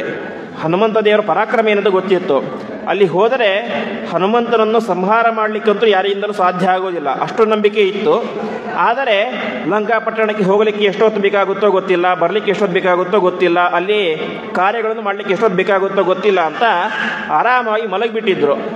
ಹನುಮಂತ ದೇವರು ಬಂದು ಪ್ರತಿಯೊಬ್ಬರನ್ನು ಎಬ್ಬಿಸಿ ಹೇಳ್ತಾರಂತೆ, ಸೀತೆಯನ್ನು ನಾನು ಹುಡುಕಿಕೊಂಡು ಬಂದೆ ಅಂತ. ಹೇಳಿದ್ದೇ ಥರ ಎಲ್ಲ ಕಪಿಗಳಿಗೆ ಎಷ್ಟು ಖುಷಿಯಾಯಿತು ಅಂತ ಹೇಳಿದರೆ ಎಲ್ಲರೂ ಕೂಡ ನೃತ್ಯ ಮಾಡಲಿಕ್ಕೆ ಶುರು ಮಾಡಿದ್ದಾರೆ. ಜೋರಾಗಿ ಕುಣಿಲಿಕ್ಕೆ ಪ್ರಾರಂಭ ಮಾಡ್ತಾರೆ. ಹೀಗೆ ಕುಣಿಲಿಕ್ಕೆ ಪ್ರಾರಂಭ ಮಾಡಿ ಹನುಮಂತನನ್ನು ಎತ್ತಿಕೊಂಡು ಕುಣಿಸಲಿಕ್ಕೆ ಶುರು ಮಾಡ್ತಾರೆ ಅಂತೆ. ನಾವು ಸಾಮಾನ್ಯವಾಗಿ ನೋಡ್ತೇವೆ, ಯಾವುದಾದ್ರೂ ಒಬ್ಬ ದೊಡ್ಡ ವ್ಯಕ್ತಿ ಬಂದರೆ, ಅವನೇನಾದರೂ ದೊಡ್ಡ ಆಟದಲ್ಲಿ ಗೆದ್ದಿದ್ದರೆ ಎಲ್ಲರೂ ಕೂಡ ಅವನ ಹೆಗಲ ಮೇಲೆ ಹೊತ್ತುಕೊಂಡು ಕುಣಿತಾರೆ. ಹಾಗೆ ಪ್ರತಿಯೊಬ್ಬರು ಕೂಡ ಈ ಹನುಮಂತನನ್ನು ತನ್ನ ಹೆಗಲ ಮೇಲೆ ಕೂಡಿಸಿಕೊಂಡು ಜೋರಾಗಿ ನೃತ್ಯ ಮಾಡಲಿಕ್ಕೆ ಶುರು ಮಾಡ್ತಾರೆ ಅಂತೆ. ಆವಾಗ ಪ್ರತಿಯೊಬ್ಬರು ಒಂದು ಮಾತು ಹೇಳ್ತಾರೆ, ಹನುಮಂತ ನೀನು ನಮ್ಮ ಪ್ರಾಣವನ್ನು ಉಳಿಸಿದಿ ಅಂತ. ಯಾಕೆ ಅಂದರೆ ಈ ಕಪಿಗಳೆಲ್ಲರೂ ಕೂಡ ಹಾಗೆ ಬರಿಗೈಯಲ್ಲಿ ಸುಗ್ರೀವನ ಹತ್ತಿರ ಹೋಗಿದ್ದರೆ ಸುಗ್ರೀವ ಆಜ್ಞೆ ಮಾಡಿದ್ದ, 1 ತಿಂಗಳ ಒಳಗಡೆ ನೀವೇ ಮಾಡಬೇಕು, ಸೀತೆಯನ್ನು ಕರೆದುಕೊಂಡು ಬರಬೇಕು, ಕರೆದುಕೊಂಡು ಬರದೇ ಹೋದರೆ ನಿಮ್ಮೆಲ್ಲರನ್ನು ನಾನು ಕೊಂದು ಹಾಕ್ತೇನೆ ಅಂತ. ಹಾಗಾಗಿ ಅವರಿಗೆ ಈ ರಾವಣನ ಭಯಕ್ಕಿಂತ ಸುಗ್ರೀವನ ಭಯವೇ ಜಾಸ್ತಿ ಆಗಿಬಿಟ್ಟಿತ್ತು. ಆದರೆ ಯಾವಾಗ ಹನುಮಂತ ಬಂದು ಹೇಳಿದ, ಈ ರೀತಿಯಾಗಿ ಸೀತೆ ಸಿಕ್ಕಿದ್ದಾಳೆ, ಅವಳಿಗೇನೂ ಹಾನಿಯಾಗಿಲ್ಲ, ಅವಳಿಗೆ ಬದುಕಿದ್ದಾಳೆ ಎಂಬ ವಿಷಯ ತಿಳಿಸಿದ, ಆ ಕಪಿಗಳಿಗೆ ಇಲ್ಲಿಲ್ಲದಂಥ ಖುಷಿಯಂತೆ. ಹಾಗಾಗಿ ಏನೇ ಈ ಕಾಂಡಕ್ಕೆ ಸುಂದರಕಾಂಡ ಎಂಬುದಾಗಿ ಹೆಸರಿಟ್ಟಿದ್ದು. ನಾ ಕೇಳಿದೆ ಇದರಲ್ಲೇ ಸುಂದರ ಇದೆ ಅಂತ. ಬರೀ ಹನುಮಂತ ಸಮುದ್ರ ಹಾರಿದ, ಅವರನ್ನು ಕೊಂದ, ಇವರನ್ನು ಕೊಂದ, ಇಡೀ ಲಂಕೆಗೆ ಬೆಂಕಿ ಇಟ್ಟ, ಏನು ಸುಂದರ ಇದೆ ಅಂತ. ಇದರಿಂದಾಗಿ ಮೊದಲು ಸಂತೋಷವಾಗಿದ್ದು ರಾಮಚಂದ್ರ ದೇವರಿಗೆ. ಯಾಕೆ? ಸೀತೆಯನ್ನು ಹುಡುಕಿಕೊಟ್ಟ ಅಂತ. ಎರಡನೆಯದ್ದು ಸೀತಾದೇವಿಗೆ ಆನಂದ ಆಯಿತು, ನನ್ನ ರಾಮ ನನಗೆ ಸಿಕ್ಕ ಅಂತ. ಇನ್ನು ವಿಭೀಷಣನಿಗೆ ಆನಂದ ಆಯಿತು, ಏನು? ಒಳ್ಳೆ ಜೀವೋತ್ತಮರಾದಂತಹ ವಾಯುದೇವರ ದರ್ಶನ ನನಗೆ ಆಯಿತು ಅಂತ. ಇನ್ನು ಕಪಿಗಳಿಗೆ ಆನಂದ, ಎಲ್ಲ ಕಪಿಗಳಿಗೆ ಎಷ್ಟು ಆನಂದ ಅಂತ ಹೇಳಿದ್ರೆ ಕುಣಿದು ಕುಪ್ಪಳಿಸ್ತಾ ಇದ್ದಾರಂತೆ, ನಮ್ಮ ಜೀವವನ್ನು ಹನುಮಂತ ಉಳಿಸಿದ ಅಂತ. ಹಾಗಾಗಿ ಎಲ್ಲರಿಗೂ ವಿಜಯವನ್ನು, ಆನಂದವನ್ನು ಕೊಟ್ಟಂತಹ ಸುಂದರವಾದಂತಹ ಕಾಂಡ ಈ ಕಾಂಡ. ಹಾಗಾಗಿ ಬೇರೆ ಯಾವ ಕಾಂಡಕ್ಕೂ ಸುಂದರಕಾಂಡ ಹೆಸರಿಡಲಿಲ್ಲ. ರಾಮ ಹುಟ್ಟಿದ್ದಕ್ಕೆ ಸುಂದರಕಾಂಡ ಅಂತ ಇಡ್ಬೋದಾಗಿತ್ತು, ಅಥವಾ ಉತ್ತರಕಾಂಡಕ್ಕೆ ಸುಂದರ ಅಂತ ಇಡ್ಬೋದಾಗಿತ್ತು. ಆದರೆ ಎಲ್ಲರಿಗೂ ಸಂತೋಷವನ್ನು ಕೊಟ್ಟಂತಹ ಕಾಂಡ ಈ ಸುಂದರಕಾಂಡ. ಅಷ್ಟು ಮಾತ್ರ ಅಲ್ಲ, ಈ ಸುಂದರಕಾಂಡದ ಅರ್ಥವನ್ನು ತಿಳಿದು ಚೆನ್ನಾಗಿ ಪಾರಾಯಣ ಮಾಡಿದರೆ ಅದನ್ನು ಪಾರಾಯಣ ಮಾಡಿದವರಿಗೂ ಕೂಡ ವಿಶೇಷ ಆನಂದವನ್ನು ಪರಮಾತ್ಮ ಕೊಡುತ್ತಾನೆ. ಹಾಗಾಗಿ ಇದಕ್ಕೆ ಸುಂದರಕಾಂಡ ಅಂತ ಆಚಾರ್ಯರು ಹಿಡ್ತಾರೆ. ಹೀಗೆ ಹನುಮಂತ ಅಲ್ಲಿಗೆ ಬರ್ತಾನೆ. ವಿಲಂಘ್ಯ ಚಾರಣವಂ ಪುನಃ ಸ್ವಜಾತಿಭಿ ಪ್ರಬೋಜಿತ ಪ್ರಭಕ್ಷ್ಯ ವಾನರೇಶಿತು ಮಧುಂ ಪ್ರಭುಂ ಸಮೇಯಿವಾನ್ ಅಂತ ಅವನು ವಿಶೇಷವಾಗಿ ಎಲ್ಲ ಪೂಜೆ ಮಾಡ್ತಾರೆ. ಪೂಜೆ ಮಾಡಿ ತಾವೇನು ಮಾಡ್ತಾರೆ, ಅಲ್ಲಿಂದ ಮತ್ತೆಲ್ಲಿಗೆ ಹೋಗಬೇಕು? ಕಿಷ್ಕಿಂಧ ಪಟ್ಟಣಕ್ಕೆ ಬರಬೇಕು. ಅಂದರೆ ಇವತ್ತಿನ ರಾಮೇಶ್ವರಂ ಏನಿದೆ, ಅಲ್ಲಿಂದ ವಾಪಸ್ಸು ಹೊಸಪೇಟೆ ಹತ್ತಿರ ಇರುವಂತಹ ಕಿಷ್ಕಿಂಧ, ಅಲ್ಲಿಗೆ ಅವರು ವಾಪಸ್ ಬರಬೇಕು. ಬರ್ತಾ ಇದ್ದಾರೆ. ಬರಬೇಕಾದ್ರೆ ಒಂದು ವನ ಸಿಗುತ್ತೆ, ಉದ್ಯಾನವನ. ಆ ಉದ್ಯಾನವನ ಯಾವುದು ಅಂತ ಹೇಳಿದ್ರೆ ಮಧುವನ ಅಂತ. ಆ ಮಧುವನ ವಿಶೇಷವಾಗಿ ಹಿಂದೆ ಧ್ರುವ ಮಹಾರಾಜ ತಪಸ್ಸು ಮಾಡಿದಂತಹ ಸ್ಥಳ. ಧ್ರುವ ಮಹಾರಾಜ ಕಥೆ ನಿಮಗೆಲ್ಲ ಗೊತ್ತೇ ಇದೆ. 6 ವರ್ಷದ ಪುಟ್ಟ ಬಾಲಕ ತನ್ನ ಮಲತಾಯಿಯ ಮಾತಿಗೆ ಬೇಸರಗೊಂಡು ತಪಸ್ಸು ಮಾಡಲಿಕ್ಕೆ ಅಂತ ಹೋಗ್ತಾನೆ. ಆವಾಗ ಯಾವ ನಾರದ ಮಹರ್ಷಿಗಳು ಸಿಗ್ತಾರೆ. ನಾರದ ಮಹರ್ಷಿಗಳ ಹತ್ರ ಕೇಳ್ತಾನೆ, ನಾನು ತಪಸ್ಸನ್ನು ಎಲ್ಲಿ ಮಾಡಲಿ ಮತ್ತು ಯಾವ ಮಂತ್ರ ಜಪ ಮಾಡಲಿ ಅಂತ. ಅವನಿಗೆ ಏನೂ ಗೊತ್ತಿಲ್ಲ ಪಾಪ. 6 ವರ್ಷದ ಹುಡುಗ ಸುಮ್ಮನೆ ತಪಸ್ಸು ಮಾಡಬೇಕಂತ ಹೊರಗಡೆ ಬಂದಿದ್ದಾನೆ. ತಪಸ್ಸು ಎಲ್ಲಿ ಮಾಡಬೇಕು ಅಂತ ಗೊತ್ತಿಲ್ಲ, ಏನು ಮಾಡಬೇಕು ಅಂತ ಗೊತ್ತಿಲ್ಲ. ಆವಾಗ ನಾರದರು ಹೇಳ್ತಾರೆ, ನೀನು ಓಂ ನಮೋ ಭಗವತೆ ವಾಸುದೇವಾಯ ಎಂಬಂತಹ ವಾಸುದೇವ ದ್ವಾದಶಾಕ್ಷರ ಮಂತ್ರವನ್ನು ಜಪ ಮಾಡು. ಇನ್ನೊಂದು ತಪಸ್ಸು ಮಾಡಲಿಕ್ಕೆ ಯೋಗ್ಯವಾದಂತಹ ಸ್ಥಳ ಅಂತ ಹೇಳಿದರೆ ಅದು ಮಧುವನ ಎಂಬಂತಹ ವನ ಇದೆ. ಆ ಮಧುವನದಲ್ಲಿ ಹೋಗಿ ನೀನು ತಪಸ್ಸು ಮಾಡು ಎಂಬುದಾಗಿ ಹೇಳ್ತಾರೆ. ಹೀಗೆ ಯಾವ ಧ್ರುವ ಮಹಾರಾಜ ತಪಸ್ಸು ಮಾಡಿದಂತಹ ವಿಶಿಷ್ಟವಾದಂತಹ ಸ್ಥಳ ಅದು ಇವಾಗ ಈ ಸುಗ್ರೀವನ ಆಳ್ವಿಕೆಯಲ್ಲಿ ಇತ್ತಂತೆ, ಸುಗ್ರೀವನ ರಾಜ್ಯದಲ್ಲಿ ಇತ್ತು. ಬರ್ತಾ ಇರ್ತಾರೆ, ಮಧುವನ ಅಂತ ನೋಡ್ತಾರೆ. ಹೇಗಿದ್ದರೂ ಇದು ಮಧುವನ, ಅದರಲ್ಲೂ ನಮ್ಮದೇ ರಾಜನ ವನ, ನಮ್ಮ ಸುಗ್ರೀವನದೇ ವನ ಇದು. ಹಾಗಾಗಿ ಇದರಲ್ಲಿ ಹೋಗಿ ಮಧುಪಾನವನ್ನು ಮಾಡೋಣ ಎಂಬುದಾಗಿ ಎಲ್ಲರೂ ಒಳಗಡೆ ಹೋಗ್ತಾರೆ. ಆ ವನವನ್ನು ಒಬ್ಬ ಕಾಯ್ತಾ ಇರ್ತಾನಂತೆ, ಆ ಉದ್ಯಾನದ ಪಾಲಕ. ಅವನ ಹೆಸರು ದಧಿಮುಖ ಅಂತ. ದಧಿಮುಖ ಎಂಬುದಾಗಿ ಉದ್ಯಾನವನ್ನು ಕಾಯುವಂಥ ಒಬ್ಬ ಕೆಲಸಗಾರ. ಅವನು ಹೇಳ್ತಾನೆ, ಇಲ್ಲ ನೀವನ್ನು ಬಿಡ್ಲಿಕ್ಕೆ ಸಾಧ್ಯ ಇಲ್ಲ ಅಂತ ಹೇಳ್ತಾನೆ. ಅವ್ರು ಹೇಳ್ತಾನೆ, ಅಯ್ಯ ನಾವು ಕೂಡ ಸುಗ್ರೀವನ ಕಡೆಯವರೇನೆ ಬಿಡು ಅಂತ ಹೇಳ್ತಾರೆ, ಆದರೂ ಕೂಡ ಬಿಡ್ಲಿಕ್ಕೆ ಸಾಧ್ಯನೇ ಇಲ್ಲ ಅಂತ ಹೇಳ್ತಾನೆ. ಆವಾಗ ಅವ್ರು ಲೆಕ್ಕನೇ ಮಾಡೋದಿಲ್ಲ. ಆ ದಧಿಮುಖದನ್ನು ಎತ್ತಿ ಕೆಳಗಡೆ ಬಿಸಾಕಿ ಆ ಎಲ್ಲ ಕಪಿವೀರರು ಕೂಡ ಆ ಮಧುವನಕ್ಕೆ ಲಗ್ಗೆ ಇಟ್ಟು ಅಲ್ಲಿ ಇದ್ದಂತಹ ಎಲ್ಲ ಮಧುವನ್ನು ಕೂಡ ಪಾನ ಮಾಡ್ತಾರೆ. ಮನಸ್ಸಿಗೆ ಬಂದಷ್ಟು ಯಥೇಚ್ಛವಾಗಿ ಪಾನವನ್ನು ಮಾಡಿ ತುಂಬ ಖುಷಿಯನ್ನು ಪಡ್ತಾರೆ. ತಕ್ಷಣ ಏನು ಮಾಡ್ತಾನೆ, ಈ ದಧಿಮುಖ ಸುಗ್ರೀವನ ಹತ್ತಿರ ಹೋಗ್ತಾನೆ. ಸುಗ್ರೀವ ಈ ರೀತಿಯಾಗಿ ಎಲ್ಲ ಕಪಿಗಳು ಕೂಡ ಬಂದು ತುಂಬ ಹಾರಾಟ ಮಾಡ್ತಾ ಇದ್ದಾರೆ, ಗಲಾಟೆ ಮಾಡ್ತಾ ಇದ್ದಾರೆ, ತುಂಬ ಖುಷಿಯಿಂದ ಇದ್ದಾರೆ ಅವರು. ಆದರೆ ಇಡೀ ಉದ್ಯಾನವನವನ್ನು ಹಾಳು ಮಾಡಿಬಿಟ್ಟಿದ್ದಾರೆ. ಉದ್ಯಾನವನದಲ್ಲಿ ಒಂದೇ ಒಂದು ಗಿಡ ಇಲ್ಲ, ಒಂದೇ ಒಂದು ಬಳ್ಳಿ ಇಲ್ಲ, ಎಲ್ಲವನ್ನು ಕೂಡ ಕಿತ್ತಿ ಹಾಕಿಬಿಟ್ಟಿದ್ದಾರೆ ಅಂತ ಹೇಳ್ತಾರೆ. ಯಾಕೆಂದರೆ ಅದು ಕೋತಿಗಳ ಸ್ವಭಾವ, ಆ ರೀತಿಯಾಗಿ ಮಾಡಿಬಿಟ್ಟಿದ್ದಾನೆ ಅಂತ ಹೇಳ್ತಾನೆ. ಆವಾಗ ಸುಗ್ರೀವನಿಗೆ ತುಂಬ ಖುಷಿಯಾಗುತ್ತೆ ಅಂತೆ. ಯಾಕೆ ಅಂದರೆ ಇವತ್ತು ಕಪಿಗಳು ಸಂತೋಷವಾಗಿ ಇದ್ದಾರೆ ಅಂತ ಹೇಳಿದರೆ ಅವರಿಗೆ ಸೀತೆ ಸಿಕ್ಕಿರಲೇಬೇಕು. ಸೀತೆ ಸಿಗದೆ ಹೋಗಿದ್ದರೆ ಖುಷಿಯಾಗಿರಲಿಲ್ಲ, ದುಃಖದಲ್ಲಿ ಇರ್ತಾ ಇದ್ರು. ಯಾಕೆ, ನಾನು ಕೊಂದು ಹಾಕ್ತೀನಿ ಅಂತ ಹೆದರಿಕೆ ಇತ್ತು ಅವರಿಗೆ. ಇವತ್ತು ಅವರು ಇಷ್ಟೆಲ್ಲ ಖುಷಿಯಾಗಿ ಮಧುಪಾನವನ್ನು ಮಾಡ್ತಾ ಇದ್ದಾರೆ ಅಂತ ಹೇಳಿದರೆ ಅವರಿಗೆ ಸೀತೆ ಸಿಕ್ಕಿರ್ತಾಳೆ ಎಂಬಂತಹ ವಿಶ್ವಾಸ ಅವನಿಗೆ ಬರುತ್ತೆ. ಅವನು ನೇರವಾಗಿ ರಾಮನ ಹತ್ತಿರ ಹೋಗ್ತಾನೆ. ಇಷ್ಟೆಲ್ಲ ಆಗಬೇಕಾದ್ರೆ ವಾಸ್ತವಿಕವಾಗಿ 2 ತಿಂಗಳಾಗಿತ್ತಂತೆ. ಸುಗ್ರೀವ ಕೊಟ್ಟ ಟೈಮ್ ಏನು, 1 ತಿಂಗಳು ಮಾತ್ರ. ಆದರೆ ಆ ಸಮಯ ಜಾಸ್ತಿಯಾಗಿ 2 ತಿಂಗಳಾಗಿತ್ತು. ಏನೇ ಆದರೂ ಆಗಲಿ ಸೀತೆ ಎಂದು ಸಿಕ್ಕಿದ್ದಾಳೆ. ಈ ಕಡೆ ಕಪಿಗಳಿಗೆ ಯಾರ ಭಯ? ಸುಗ್ರೀವನ ಭಯ. ಸುಗ್ರೀವನಿಗೆ ಯಾರ ಭಯ? ರಾಮನ ಭಯ ಇತ್ತು. ಹಾಗಾಗಿ ನೇರವಾಗಿ ರಾಮನ ಪಾದಕ್ಕೆ ಹೋಗಿ ಸಾಷ್ಟಾಂಗ ನಮಸ್ಕಾರ ಮಾಡ್ತಾನೆ. ರಾಮದೇವರೇ, ನಿಮ್ಮ ಹೆಂಡತಿಯನ್ನ ಸೀತಾದೇವಿ ಸಿಕ್ಕಿದ್ದಾಳೆ ಅಂತ ಇಂತಹ ಖುಷಿ ವಿಚಾರವನ್ನು ಹೇಳ್ತಾನೆ. ಈ ಕಡೆ ದಧಿಮುಖ ಮತ್ತೆ ವಾಪಸ್ ತನ್ನ ಉದ್ಯಾನವನಕ್ಕೆ ಬರ್ತಾನೆ. ಹೀಗೆ ಎಲ್ಲ ಕಪಿಗಳು ಕೂಡ ಮಧುಪಾನವನ್ನು ಮಾಡ್ತಾರೆ. ಮಧುಪಾನವನ್ನು ಮಾಡಿ ನೇರವಾಗಿ ಕಿಷ್ಕಿಂಧ ಪಟ್ಟಣಕ್ಕೆ ಹೋಗ್ತಾರೆ. ಕಿಷ್ಕಿಂಧ ಪಟ್ಟಣಕ್ಕೆ ಹೋದಾಗ ಯಾವ ರೀತಿ ಇತ್ತು ಅಂತ ವಾಲ್ಮೀಕಿ ರಾಮಾಯಣದಲ್ಲಿ ಒಂದು ಮಾತು ಬರುತ್ತೆ. ಎಲ್ಲ ಕಪಿಗಳಿಗೆ ಎಷ್ಟು ಖುಷಿ ಅಂತ ಹೇಳಿದರೆ ತಾವೇ ಲಂಕಾಪಟ್ಟಣಕ್ಕೆ ಹಾರಿ ಸೀತೆಯನ್ನು ಹುಡ್ಕೊಂಡು ಬಂದಿದ್ದಾರೇನೋ ಅಷ್ಟು ಖುಷಿಯಂತೆ. ಎಷ್ಟು ಖುಷಿಯಾಗುತ್ತೆ ಅಂತ ಹೇಳಿದರೆ ಹನುಮಂತ ದೇವರು ಇನ್ನು ಎಲ್ಲೋ ಹಿಂದೆ ಬರ್ತಾ ಇದ್ದಾರೆ ನಿಧಾನವಾಗಿ. ಈ ಕಪಿಗಳೆಲ್ಲ ಮುಂದೆ ಹೋಗಿ ತಾವೇ ಸೀತೆ ಹುಡುಕಿದವರಂತೆ. ರಾಮ ನಾವು ಸೀತೆಯನ್ನು ಹುಡುಕಿಬಿಟ್ಟಿವಿ. ಸೀತೆ ಅಲ್ಲಿ ಪಾಪ ಅಶೋಕವನದಲ್ಲಿದ್ದು ಸೀತೆ ಸಿಕ್ಕಿಬಿಟ್ಲು, ಇನ್ನು ನೀನು ಆರಾಮವಾಗಿರ್ಬೋದು, ನಿನಗೆ ಏನೂ ದುಃಖ ಇಲ್ಲ, ನೀನು ಆರಾಮವಾಗಿರ್ಬೋದು ಎಂಬುದಾಗಿ ಎಲ್ಲ ಕೋತಿಗಳು ತಾವೇ ಹುಡುಕಿದವರ ರೀತಿ ಹೇಳ್ತಾರೆ. ಆವಾಗ ರಾಮದೇವರು ಹೇಳ್ತಾರೆ, ಸರಿ ಹೌದಾ, ಸೀತೆ ಸಿಕ್ಕಿದ್ದಾಳ, ಖುಷಿ ಆಯಿತು. ಸೀತೆ ಏನು ಹೇಳಿದ್ಲು, ಅವಳು ಹೇಗಿದ್ದಾಳೆ, ಅವಳು ಸರಿಯಾಗಿ ಚೆನ್ನಾಗಿ ಊಟ ಮಾಡ್ತಾ ಇದ್ದಾಳೆ ಅಂತ ಕೇಳ್ತಾಳೆ. ಆವಾಗ ಕೋತಿಗಳಿಗೆ ತಲೆ ಕೆಡುತ್ತೆ. ಯಾಕೆಂದರೆ ಅವರಿಗೇನು ಗೊತ್ತು, ಸೀತೆ ಸಿಕ್ಕಿದ್ದಾಳೆ ಅನ್ನೋ ವಿಚಾರ ಮಾತ್ರ ಗೊತ್ತು. ಸೀತೆ ಹೇಗಿದ್ದಾಳೆ, ಅವಳು ಏನು ಮಾತನಾಡಿದಳು ಆ ವಿಚಾರ ಏನೂ ಗೊತ್ತೇ ಇಲ್ಲ. ಆ ವಿಚಾರ ಗೊತ್ತಿರೋದು ಯಾರಿಗೆ? ಹನುಮಂತನೊಬ್ಬನಿಗೆ ಮಾತ್ರ. ಆವಾಗ ಅದೆಲ್ಲ ನಮಗೆ ಗೊತ್ತಿಲ್ಲ, ಹನುಮಂತ ಬರ್ತಾ ಇದ್ದರೆ ಅವನನ್ನು ಕೇಳು ಅಂತ ಹೇಳ್ತಾರೆ.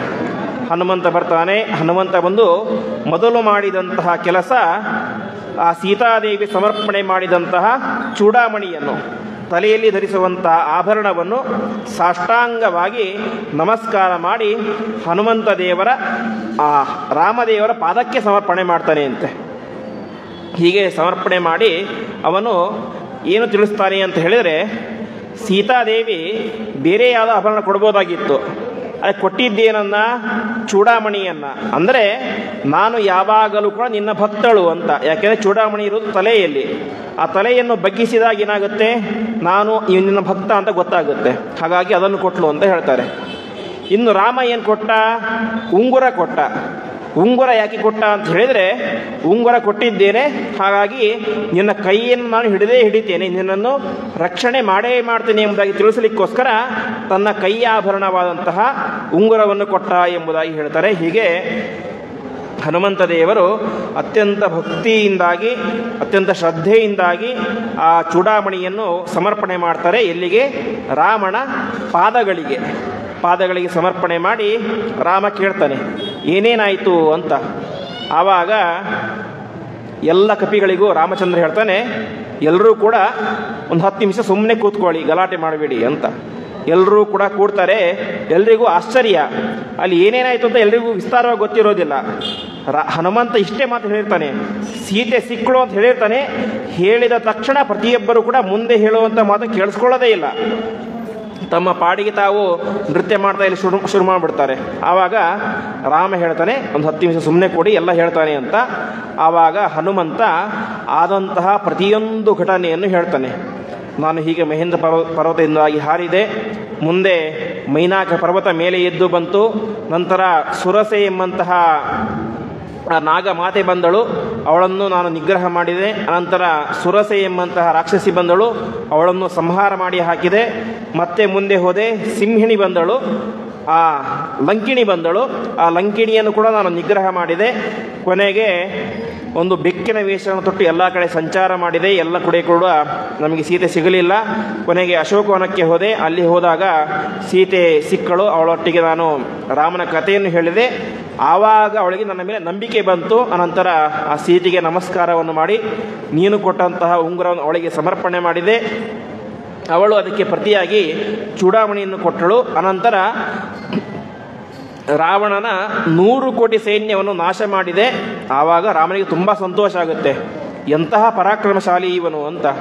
ಆಮೇಲೆ ಅಕ್ಷಯಕುಮಾರನನ್ನು ಸಂಹಾರ ಮಾಡಿದೆ. ಅನಂತರ ಇಂದ್ರಜಿತುವಿಗೆ ಬ್ರಹ್ಮಾಸ್ತ್ರ ಪ್ರಯೋಗ ಮಾಡಿದ. ಅದಕ್ಕೆ ಸಿಕ್ಕವನಂತೆ ನಾಟಕ ಮಾಡಿದೆ, ಸಿಗಲಿಲ್ಲ ನಾನು, ಸಿಕ್ಕವನಂತೆ ನಾಟಕ ಮಾಡಿದೆ. ಮುಂದೆ ರಾವಣನ ಹತ್ತಿರ ಹೋದೆ. ರಾವಣನಿಗೆ ನನಗೂ ವಾದ ಪ್ರತಿವಾದಗಳೆಲ್ಲ ಆಯಿತು. ಕೊನೆಗೆ ನನ್ನ ಬಾಲಕ್ಕಿನೇ ಬೆಂಕಿ ಹಚ್ಚಿಬಿಟ್ರು.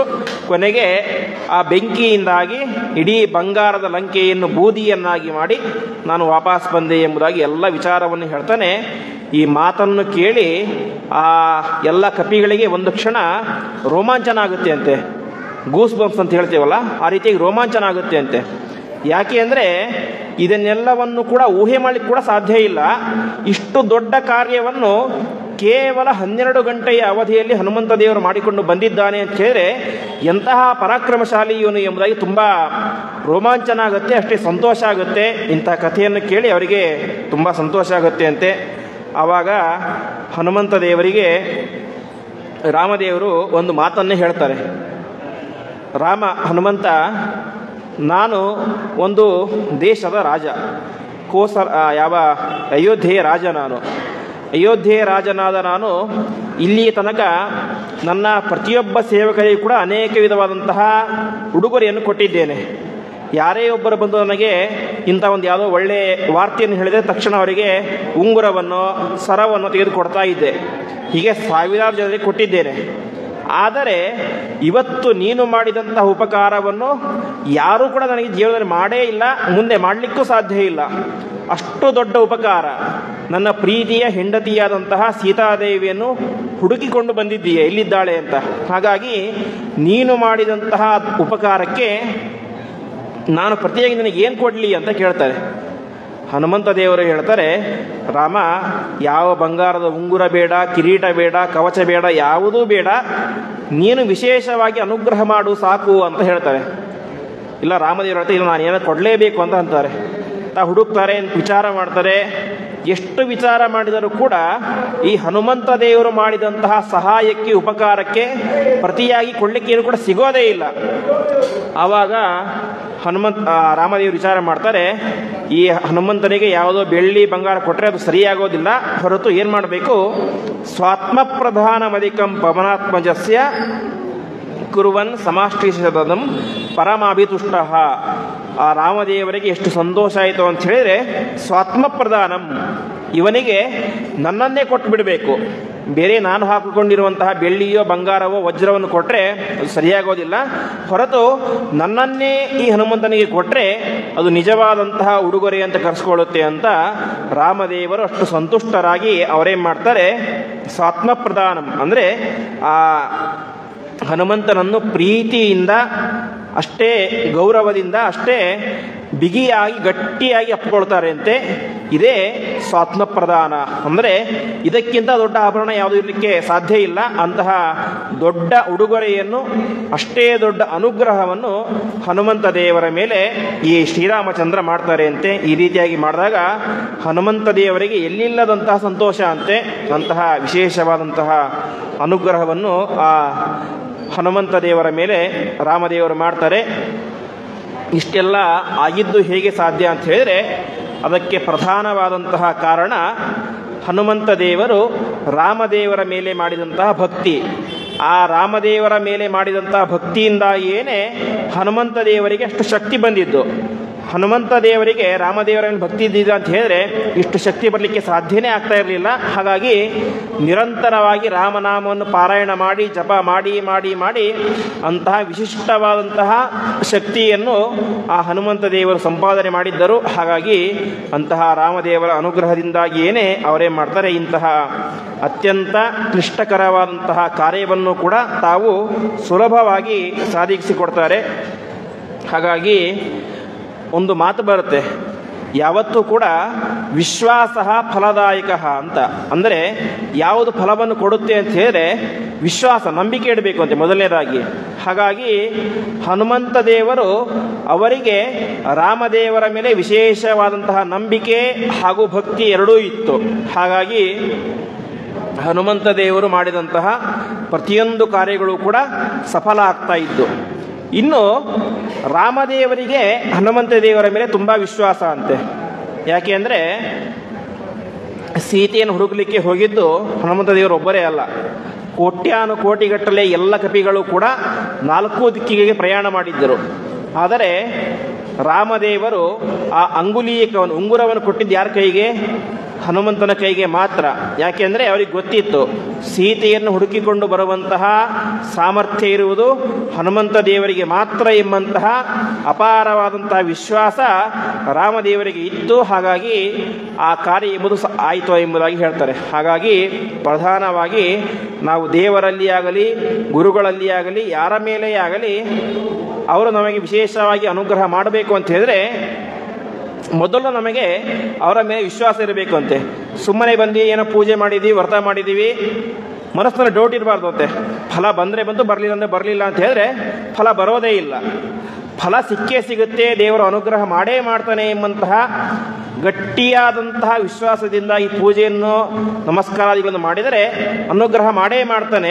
ಅದಕ್ಕೆ ದೊಡ್ಡ ಸಾಕ್ಷಿ ಅಂತೇಳಿ ಈ ಒಂದು ಸನ್ನಿವೇಶವೇ ಸಾಕ್ಷಿ. ಹೀಗೆ ಹನುಮಂತ ದೇವರು ವಿಶೇಷವಾಗಿ ಆ ರಾಮದೇವರ ಸೇವೆಯನ್ನು ಮಾಡ್ತಾರೆ. ಆ ಸೇವೆಯನ್ನು ಮಾಡಿ ಮತ್ತೆ ಇಲ್ಲಿಗೆ ಸುಂದರಕಾಂಡ ಎಂಬುದು ಮುಗಿಯುತ್ತೆ. ಮುಂದೆ ಪ್ರಾರಂಭವಾಗುವುದು ಯುದ್ಧಕಾಂಡ. ಆ ಯುದ್ಧಕಾಂಡದಲ್ಲಿ ನಿಮಗೆಲ್ಲ ಗೊತ್ತೇ ಇರುವಂತೆ ಆ ಹನುಮಂತ ದೇವರು ಮತ್ತು ರಾಮದೇವರು, ಸುಗ್ರೀವ ಎಲ್ಲರೂ ಕೂಡ ಸೇರಿಕೊಂಡು ಆ ರಾಮೇಶ್ವರಂ, ಆ ಒಂದು ಮಹೇಂದ್ರ ಪರ್ವತ ಹತ್ತಿರ ಬರ್ತಾರೆ. ಸುತ್ತ ದೂರ ನೋಡ್ತಾರೆ, ಯಾರೂ ಕೂಡ ಘೋರವಾದಂತಹ ಸಮುದ್ರ ಇರುತ್ತೆ, ಆ ಸಮುದ್ರವನ್ನು ದಾಟಲಿಕ್ಕೆ ಅಂತ ಸೇತುವೆ, ರಾಮ ಸೇತುವೆಯನ್ನು ಕಟ್ತಾರೆ. ಇಂತಹ ರಾಮ ಸೇತುವೆಯನ್ನು ಕಟ್ಟಿ ಅದರ ಮೂಲಕ ಲಂಕೆಗೆ ಪ್ರವೇಶವನ್ನು ಮಾಡಿ ಅಲ್ಲಿ ಘನಘೋರವಾದಂತಹ ಯುದ್ಧ ಆಗಿ ರಾವಣ ಎಲ್ಲರನ್ನು ಕೂಡ ಸಂಹಾರ ಮಾಡಿ, ರಾವಣ ಕುಂಭಕರ್ಣ ಮುಂತಾದಂತಹ ಪ್ರತಿಯೊಬ್ಬರನ್ನು ಕೂಡ ಸಂಹಾರ ಮಾಡಿ ಸೀತೆಯನ್ನು ಕರೆದುಕೊಂಡು ಮತ್ತೆ ಪುನಃ ರಾಮದೇವರು ಅಯೋಧ್ಯೆಗೆ ಪ್ರವೇಶವನ್ನು ಮಾಡ್ತಾರೆ. ಇಷ್ಟೆಲ್ಲ ಸನ್ನಿವೇಶ ಮುಂದೆ ಯಾವ ಯುದ್ಧಕಾಂಡದಲ್ಲಿ ನಡೆಯುತ್ತೆ. ಹೀಗೆ ಇಷ್ಟು 50 ಶ್ಲೋಕ ಇರುವಂತಹ ಸುಂದರವಾದಂತಹ ಕಾಂಡ ಅಂತೇಳಿ ಇದು ಈ ಸುಂದರಕಾಂಡ. ಇದನ್ನು ಯಾವ ರಾಘವೇಂದ್ರ ಸ್ವಾಮಿಗಳು ರಾಯರು ಕೇವಲ ಒಂದೇ ಶ್ಲೋಕದಲ್ಲಿ ಸಂಗ್ರಹ ಮಾಡ್ತಾರೆ. ಈ ಒಟ್ಟು ಮಹಾಭಾರತ ತಾತ್ಪರ್ಯ ನಿರ್ಣಯದಲ್ಲಿ 32 ಅಧ್ಯಾಯಗಳಿವೆ. ಅದರಲ್ಲಿ 7ನೇ ಅಧ್ಯಾಯ ಈ ಸುಂದರಕಾಂಡ ಅಂತ. ರಾಯರು ಏನು ಮಾಡ್ತಾರೆ, ತಾತ್ಪರ್ಯ ನಿರ್ಣಯ ಭಾವಸಂಗ್ರಹ ಅಂತ ಗ್ರಂಥ ಮಾಡಿರ್ತಾರೆ. ಆ ಗ್ರಂಥದಲ್ಲಿ ಒಟ್ಟು ಇರೋದು 32 ಶ್ಲೋಕಗಳು. ಅವರೇನು ಮಾಡ್ತಾರೆ, ಒಂದೊಂದು ಕಾಂಡದ ಒಂದೊಂದು ಅಧ್ಯಾಯದ ಸಂಗ್ರಹವನ್ನು ಒಂದೊಂದು ಶ್ಲೋಕದಲ್ಲಿ ಮಾಡ್ತಾರೆ. ಅದರಲ್ಲಿ ಈ 7ನೇ ಅಧ್ಯಾಯ ಸುಂದರಕಾಂಡ, ಅದರ ಸಂಗ್ರಹವನ್ನು ಒಂದೇ ಶ್ಲೋಕದಲ್ಲಿ ಮಾಡ್ತಾರೆ. ಯಸ್ಯ ಶ್ರೀ ಹನುಮಾನ್ ಅನುಗ್ರಹ ಬಲಾತ್ ತೀರ್ಣಾಂಬುಧಿರ್ ಲೀಲಯ ಲಂಕಾ ಪ್ರಾಪ್ಯ ನಿಶಾಮ್ಯ ರಾಮದಯಿತಾಂ ಭಂಕ್ತ್ವಾ ವನಂ ರಾಕ್ಷಸಾನ್ ಅಕ್ಷಾದೀನ್ ವಿನಿಹತ್ಯ ವೀಕ್ಷ್ಯ ರಸಕಂ ದಗ್ಧ್ವಾ ಪುರೀಂ ತಾಂ ಪುನಃ ತೀರ್ಣಾಬ್ಧಿ ಕಪಿಭಿರ್ಯುತೋ ಯವನಮತ್ ತಂ ರಾಮಚಂದ್ರಂ ಭಜೆ ಅಂತ. ರಾಮಚಂದ್ರನಿಗೆ ನಮಸ್ಕಾರ. ಎಂತಹ ರಾಮಚಂದ್ರ? ಈ ರಾಮಚಂದ್ರನ ಅನುಗ್ರಹದಿಂದಾಗಿ ಹನುಮಂತ ಏನು ಮಾಡಿದ, ತೀರ್ಣಾಂಬುಧಿರ್ ಲೀಲಯ ಅಂದರೆ ಸಮುದ್ರವನ್ನು ದಾಟಿದ. ಅದೇ ರೀತಿಯಾಗಿ ಲಂಕಾಂ ಪ್ರಾಪ್ಯ ನಿಶಾಮ್ಯ ರಾಮದಯಿತಾಂ ಅಲ್ಲಿ ಸೀತೆಯನ್ನು ಹುಡುಕಿದ. ಅಷ್ಟು ಮಾತ್ರ ಅಲ್ಲ, ಆ ರಾಕ್ಷಸರನ್ನೆಲ್ಲರನ್ನು ಕೂಡ ಸಂಹಾರ ಮಾಡಿದ. ಅಕ್ಷಕುಮಾರನನ್ನು ಸಂಹಾರ ಮಾಡಿದ. ಮತ್ತೆ ದಗ್ಧ್ವಾಪುರಿಂ ಇಡೀ ಲಂಕಾಪಟ್ಟಣವನ್ನೇ ಸುಟ್ಟು ಹಾಕಿದ. ಹೀಗೆ ತೀರ್ಣಾಬ್ಧಿ ಕಪಿಭಿರ್ಯುತೋ ಯಮನಮತ್ ತಂ ರಾಮಚಂದ್ರಂ ಬದೆ. ಕೊನೆಗೆ ಆ ಸಮುದ್ರವನ್ನು ಮತ್ತೆ ದಾಟಿ ಆ ನಗರಕ್ಕೆ ಬಂದು ಕಪಿಗಳ ಜೊತೆಗೆ ರಾಮಚಂದ್ರನಿಗೆ ನಮಸ್ಕಾರ ಮಾಡಿದ. ಅಂತಹ ರಾಮಚಂದ್ರನಿಗೆ ನಮಸ್ಕಾರ ಅಂತ ಇಡೀ ಸುಂದರ ಕಾಂಡದ ಸಾರವನ್ನು ಕೇವಲ ಒಂದೇ ಶ್ಲೋಕದಲ್ಲಿ ರಾಯರು ಸಂಗ್ರಹ ಮಾಡಿ ನಮಗೆ ಕೊಡ್ತಾರೆ. ಹಾಗಾಗಿಯೇನೆ ಅವರು ಮಹಾತ್ಮರು ಅಂತೆ. ಶಾಸ್ತ್ರದಲ್ಲಿ ಮಹಾತ್ಮರು ಯಾರು ಅಂತ ಕೇಳಿದಾಗ ಸಂಕ್ಷೇಪ ವಿಸ್ತಾರಾಭ್ಯಾಂ ಹಿ ಪ್ರವದಂತಿ ಮನೀಷಿಣಃ ಅಂತ. ಅಂದರೆ ಒಂದು ಸಣ್ಣ ವಿಷಯವನ್ನು ವಿಸ್ತಾರವಾಗಿ ಹೇಳುವಂತಹ ಸಾಮರ್ಥ್ಯ ಇರುವವರು ಮಹಾತ್ಮರಂತೆ. ಅಷ್ಟೇ ವಿಸ್ತಾರವಾದಂತಹ ವಿಚಾರವನ್ನು 5 ನಿಮಿಷದಲ್ಲಿ ಮುಗಿಸುವಂತಹ ಸಾಮರ್ಥ್ಯ ಇರುವವರು ಮಹಾತ್ಮರು ಅಂತ ಕರೀತಾರೆ. ಹಾಗಾಗಿ ಈ ನಮ್ಮ ರಾಯರು ಮಾಡಿದ್ದೇನು, ವಾಸ್ತವಿಕವಾಗಿ ಸುಂದರಕಾಂಡ ಮೂಲದಲ್ಲಿ ಇರುವುದು ಅಂದರೆ ವಾಲ್ಮೀಕಿಗಳು ಬರೆದದ್ದು ಸುಮಾರು 2000 ಶ್ಲೋಕಗಳು. ಅದನ್ನು ಮಹಾತ್ಮರಾದಂತಹ ಮಧ್ವಾಚಾರ್ಯರು ಏನು ಮಾಡಿದರು, 50 ಶ್ಲೋಕಕ್ಕೆ ತಂದು ಇಳಿಸಿದರು. ರಾಯರು ಏನು ಮಾಡಿದರು, ಅದನ್ನು ಕೇವಲ ಒಂದೇ ಶ್ಲೋಕಕ್ಕೆ. ಹೀಗೆ ಮಹಾತ್ಮರಾದಂತಹ ಮಧ್ವಾಚಾರ್ಯರು ಮತ್ತು ರಾಘವೇಂದ್ರ ಸ್ವಾಮಿಗಳು ಇದಕ್ಕೆ ಒಂದು ಉದ್ದೇಶ ಇಷ್ಟೇ, ನಮಗೆ ಅನುಕೂಲ ಆಗಲಿ ಅಂತ. ಯಾಕೆಂದರೆ ಪ್ರತಿಯೊಬ್ಬರಿಗೂ ಕೂಡ ವಿಸ್ತಾರವಾದಂತಹ ರಾಮಾಯಣವನ್ನು 18,000 ಶ್ಲೋಕ ಇದೆ. ಅದನ್ನು ಅಧ್ಯಯನ ಮಾಡಲಿಕ್ಕೆ ಪ್ರತಿಯೊಬ್ಬರಿಂದಲೂ ಕೂಡ ಸಾಧ್ಯ ಆಗೋದಿಲ್ಲ. ಹಾಗಾಗಿ ಅದರ ನಿಜವಾದಂತಹ ಆಂತರ್ಯ ಏನು, ಸಾರ ಏನು ಎಂಬುದು ಸಾಮಾನ್ಯರಿಗೆ ತಿಳಿಯಬೇಕು, ಸುಲಭವಾಗಿ ತಿಳಿಯಬೇಕು ಎಂಬಂತಹ ಉದ್ದೇಶದಿಂದಾಗಿ ಶ್ರೀಮದ್ ಆನಂದ ತೀರ್ಥ ಭಗವತ್ಪಾದಾಚಾರ್ಯರು 50 ಶ್ಲೋಕಗಳಲ್ಲಿ ಆ ಒಂದು ಸುಂದರಕಾಂಡವನ್ನು ನಮ್ಮ ಮುಂದೆ ರಚನೆ ಮಾಡಿ ಕೊಟ್ಟಿದ್ದಾರೆ. ಅಂತಹ ಸುಂದರಕಾಂಡದ ಪ್ರವಚನ ವಿಶೇಷವಾಗಿ ಈ ಅವಧಿಯಲ್ಲಿ ನಡೆದದ್ದು ವಿಶೇಷ ಅಂತ. ಯಾಕೆಂದರೆ ಆ ಹನುಮಂತ ದೇವರ ಒಡೆಯ ಶ್ರೀರಾಮಚಂದ್ರ, ಆ ರಾಮಚಂದ್ರ ದೇವರ ಭವ್ಯವಾದಂತಹ ಮಂದಿರ ಎಂಬುದು ಇವತ್ತು ಅಯೋಧ್ಯೆಯಲ್ಲಿ ಪ್ರತಿಷ್ಠಾಪನೆಯಾಗಿದೆ.